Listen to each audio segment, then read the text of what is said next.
चलो दोस्तों, आज शुरू करते हैं एक और स्टोरी के साथ। मैं गरीब क्यों हूँ, भगवान ने मुझे ही गरीब क्यों बनाया है। आजकल के दौर में बहुत सारे लोग अपने जीवन से संतुष्ट हैं। उन्हें लगता है कि मैं ही गरीब हूँ, मैं ही दूसरे से कमज़ोर क्यों हूँ। उन्हें अपने आप में दूसरों के मुकाबले कमी लगती है। इसका दोष भगवान को देते हैं, उन्हें अपनी स्थिति का कारण ठहराते हैं। बहुत समय पहले की बात है कि गांव में धर्म उपदेश देने के लिए लगे हुए शिविर में भगवान गौतम बुद्ध पहुंचे। गांव के लोग अपनी अपनी समस्या लेकर उनके पास जाते और उनसे समाधान प्राप्त कर नई ऊर्जा के साथ वापस लौटते। गांव के बाहर एक गरीब राह में बैठा बुद्ध के पास आते जाते लोग को निहारता रहता। उसने क्या देखा, दुखी चेहरे के लिए बारी कदमों से लोग भगवान गौतम बुद्ध के शिविर में जाते और नई ऊर्जा के साथ चेहरे पर खुशी व आनंद लिए वापस लौटते। गरीब ने सोचा, क्यों ना मैं भी भगवान के पास अपनी समस्या लेकर जाऊं।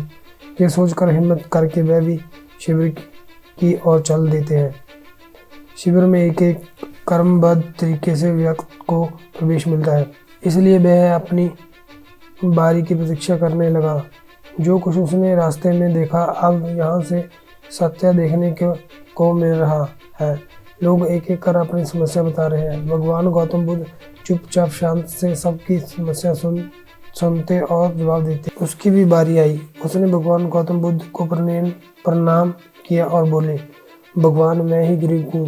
भगवान गौतम बुद्ध मुस्कुराए और बोले, तुमने कभी किसी को दिया ही नहीं, इसलिए गरीब हो।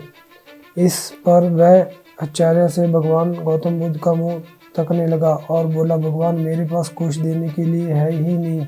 बड़ी मुश्किल से गुजारा हो पाता है और कभी कभी तो भूखे ही सोना पड़ता है, इतना मैं गरीब हूँ। भगवान गौतम बुद्ध शांत भाव से बोले, तुम्हारे पास एक चेहरा है, किसी को भी मुस्कुराहट दे सकते हो। तुम्हारे पास मुंह है, किसी को भी प्रशंसा भरे कुछ शब्द दे सकते हो। जो हाथ तुम्हारे पास है, किसी की भी मदद कर सकते हो। दरअसल जिसके पास में ये तीन चीज़ें हैं, वह भला कैसे गरीब हो सकता है। गरीबी का भाव मन में होता है। मन से जे भ्रम निकाल दो, लोगों को देते जाओ, गरीबी अपने आप दूर हो जाएगी। जय बात सुनकर उस गरीब का चेहरा दमक उठा और उसे अपने प्रसव का उत्तर मिल गया। अब उसने मन से गरीबी का भाव दूर हो गया। मंदिर में भी लोग जाते हैं तो कुछ न कुछ मांगते रहते हैं और जीवन भर घुट घुट रो रो कर समय बिता देते हैं। मैं ईश्वर की कृपा को कभी समझे ही नहीं, जीवन की महत्वता को कभी जाना ही नहीं। जाने सभी के पास ज्ञान है, जो कि ईश्वर की अनमोल देन है, जिसे हमें कभी जानने समझने की कोशिश ही नहीं की। इसलिए हम सुख का आनंद नहीं ले पाते। मित्रों, मनुष्य जीवन का अनमोल अवसर है और विधाता की असीम कृपा का तोहफा है।